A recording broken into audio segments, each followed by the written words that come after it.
Torah doesn't waste a word. We learn a tremendous loss in every letter. So in this week's parsha, we have a lot of discussion about wells. Yitzchak's digging wells, and they're fighting over the wells. Why this whole discussion about wells so much? What's the point? And we learned about these wells before. Abraham also was in the land of Plishtim, the Philistines. He dug wells. They fought over those wells. They stole the wells from him. Why do we have to know Yitzchak is digging more wells? And it even says that when the Plishtim kicked Yitzchak out, he went and he redug the wells that Avram had dug before, that the Philistines had filled in. What is this all talking about? What is a well? The well is a very unique situation in the world because the water is there. But what you have to do is you have to remove the earth and dig deep down and pull out the water. That is the process of our lives. We don't make ourselves. We have a lot of work to do. We have to pull away all the things that are blocking us. We have to make efforts. But what we're really doing in the end is we are getting to the water that's deep inside of us. We have a root of our soul. And when we dig down and make our efforts, we're not becoming something we're not. We're becoming what we really are. And that's what this is all about. Avraham had dug his wells. He did his service in the world. He did his special avodah, special mission.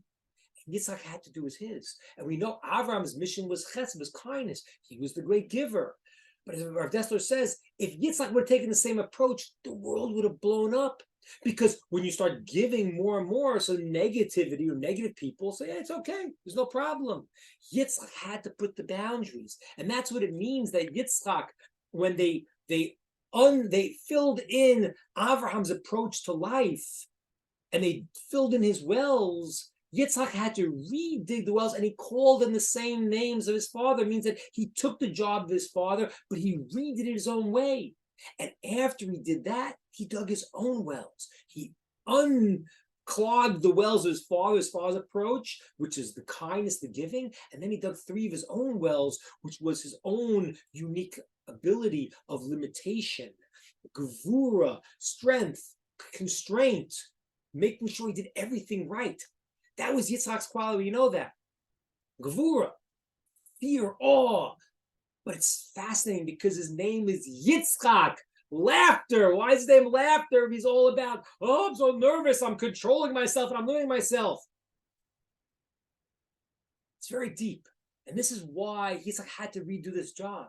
Because the Philistines, the Plishtim, they were also laughers. They were called scoffers. In the story of Shimshon, they said, hey, bring out Shimshon, let him misachek, let him make merriment for us. They were scoffers.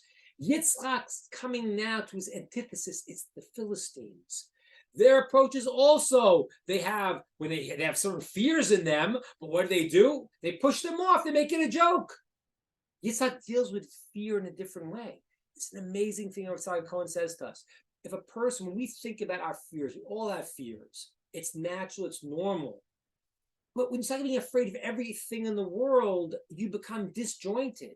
He says, if you take your fears, whatever your fear is, your fear of death, your fear of your job, your fear of all these things, and you realize the ultimate fear is that I'm not doing what I have to do, and that's what I'm really scared of, then it becomes fear of Hashem, fear of God, and that brings actual happiness. I'm not afraid of anything else in the world. I just want to do what's right. And that fear will direct me to get to where I have to go. So Yitzchak, who is fear and awe, is also tzchok, laughter. He brings laughter into the world.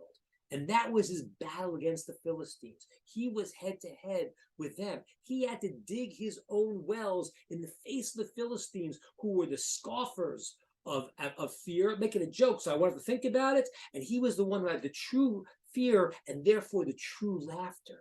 And after he did Avram's approach of digging his 3 wells, Yitzchak dug his 3 wells, and then he gets to the 7th well. The final well is called Shiva, 7. Why? Because that is the Shabbos. That's the completion. That is the 7th, and that is now when we all do our unique mission, we can get to the culmination of where we have to be. All the best.